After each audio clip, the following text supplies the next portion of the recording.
Biasanya kalau di banyak lokasi kan dibangun jadi kolam renang segala macam dan jadi pusat pengobatan. Biasanya kalau orang sakit kulit kan pengen berendam tuh karena emang khasiatnya banyak banget kan air belerang. Nah kalau di sini masih dibiarkan apa adanya, masih alami. Tapi uniknya itu di tiap sumber air panasnya disusun batu-batu.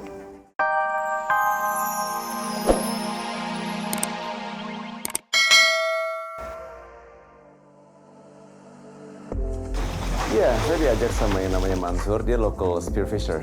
Dia local nelayan di Alor. Dan dia jago, dia cukup jago spearfishing, dia ngerti laut, ngerti bawa kapal, ngerti mancing, ngerti bawa pulang hasil dari laut lah. Saya tahu banyak ikan yang besar, cuman spot-spot yang ada ikan besar adalah spot untuk diving. Dan di situ lagi banyak divers. Jadi kita cari spot yang baru, spot yang jauh dari semua orang. Dan di situ ikannya kecil-kecil. Dan di dunia spearfishing kita nggak boleh nembak ikan-ikan yang kecil-kecil ini. Habis itu pakai intuisi saya ikutin terus sampai ke tengah, pengen lihat aja. Pas saya turun ke 20, wow. Di situ saya lihat ikan-ikan yang gede. Giant trevally. Udah banyak banget. Cuman itu jauh terdalam untuk spearfishing.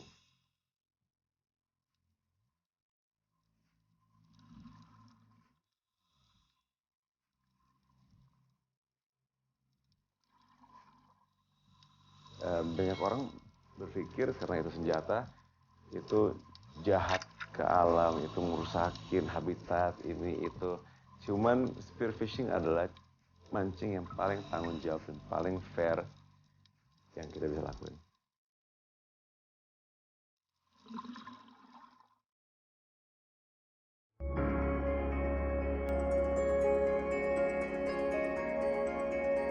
Pasar tradisional di Alor itu suka unik-unik yang ada di sana. Pasar Kadelang, ini kita udah nyampe di pasar tradisionalnya yang di Alor.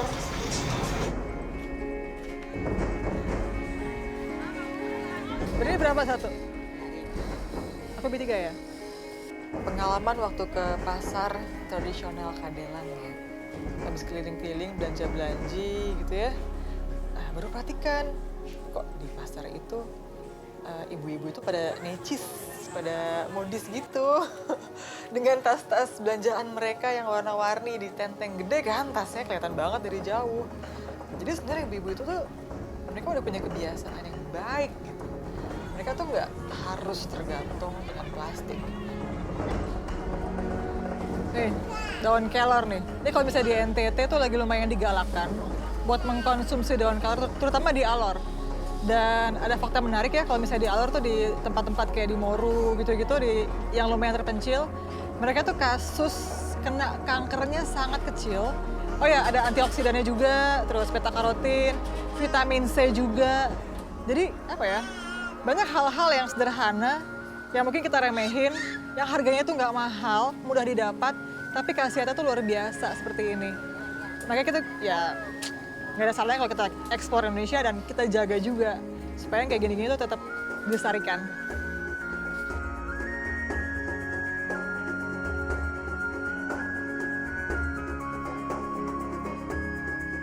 Saat ini tuh perjalanan menuju ke sumber air panas Tuti. Jaraknya kira-kira sekitar 30 menit. Terus sepanjang jalan itu ternyata di sebelah kiri itu sangat terbuka dan kita bisa melihat laut sepanjang jalan. Jadi 30 menit pasti nggak berasa deh. Ini dibekelin telur tadi, ini mentah, percayalah. Aku tak bisa membuktikan padamu, tapi percayalah padaku, ini mentah.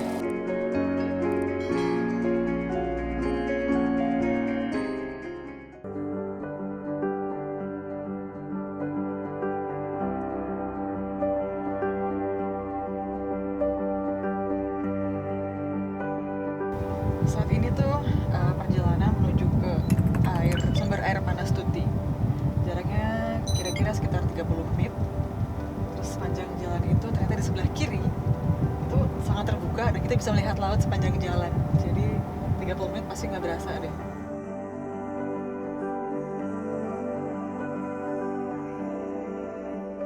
Terus mulai masuk ke dalam, oke mulai mengecil. mulai mengecil, terus sampai kita ketemu perkampungan. Itu udah mulai batu-batu lepasan. Agak rusak sih jalannya, tapi masih bisa dilewati oleh mobil biasa. Nah itu dia sumber air panas Tutinya. Agak jauh sih di sebelah sana, tapi nggak sejauh yang aku duga. Oke, mulai jalan, terus ada jalan setapak menyusuri gitu. Ternyata sebelum sampai di sumber air panas utamanya tuh juga ada sumber air panas kecil di sungai, di jembatan. Terus lagi jalan, dikit lagi, akhirnya terbuka lagi tuh si rumput-rumputannya. Kelihatan deh sumber air panas Tutinya. Ya, ternyata tuh ada 2 sumber air panas yang kayak air mancur di situ. Dan uniknya, anak-anak lokal itu udah numpukin batu di sekitarnya. Biasanya kalau di banyak lokasi kan dibangun jadi kolam renang segala macam dan jadi pusat pengobatan. Biasanya kalau orang sakit kulit kan pengen berendam tuh karena emang khasiatnya banyak banget kan air belerang. Nah kalau di sini masih dibiarkan apa adanya, masih alami. Tapi uniknya itu di tiap sumber air panasnya disusun batu-batu. Yang saya bingung banget itu bagaimana cara menyusun batu-batu di sekitar semburan air panas. Sakti banget anak-anak sini ya. Nah dari situ bisa coba rebus telur, terus ya coba rendam-rendam, gosok-gosok kaki. Ternyata kalau untuk berendam secara keseluruhan itu tidak mungkin ya. Ini dibekelin telur tadi, telur. Ini mentah, percayalah. Aku tak bisa membuktikan padamu, tapi percayalah padaku. Ini mentah. Masak telur, 2 butir. Yang satu karena naruhnya jauh dari sumber air panas gagal. Ya setengah mateng ya.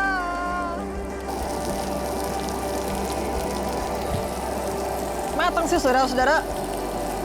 Mau?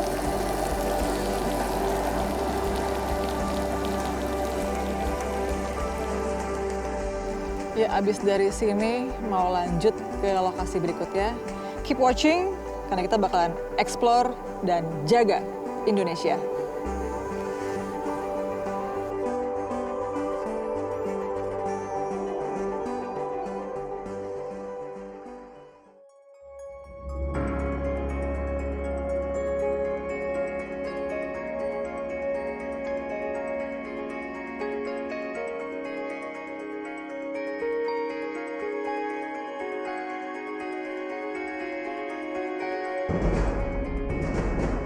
Alor itu indah, Alor itu eksotis, Alor itu dingin, tapi di saat yang bersamaan juga memberikan kehangatan yang luar biasa. Sunset. Pertama kali ke Alor, beautiful. Aduh, Alor emang spesial banget ya. Iya, emang selalu indah ya. Yang aku alami dari awal dan emang selama ini kalau tiap kali ke Alor itu kan emang underwater tuh luar biasa banget. Itu ada ribuan ikan. Nah, itu gimana kesan-kesannya? Ya, ini satu contoh ya, laut sehat. Ini kasih semua orang di konservasi harapan. Kita pengennya satu Indonesia tuh sesehat ini.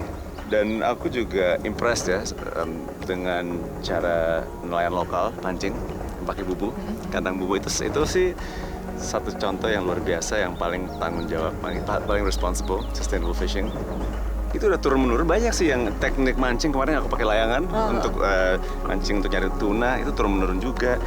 Banyak sih hal-hal di sini yang ya itu dia turun-menurun yang nggak diajarin di sekolahan. Ya, itu benar-benar dari nenek moyang. Soalnya kan aku juga sempet lihat pembuatan kacamata kayu itu kan. Iya. Lihat si bapaknya tuh dia bikin, terus dia bilang, iya saya belajar dari bapak saya gitu kan. Berarti kan itu sudah turun-temurun.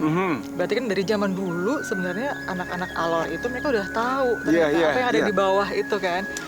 Makanya mereka jadi, karena mereka tahu, mereka punya perasaan emang dia harus jaga.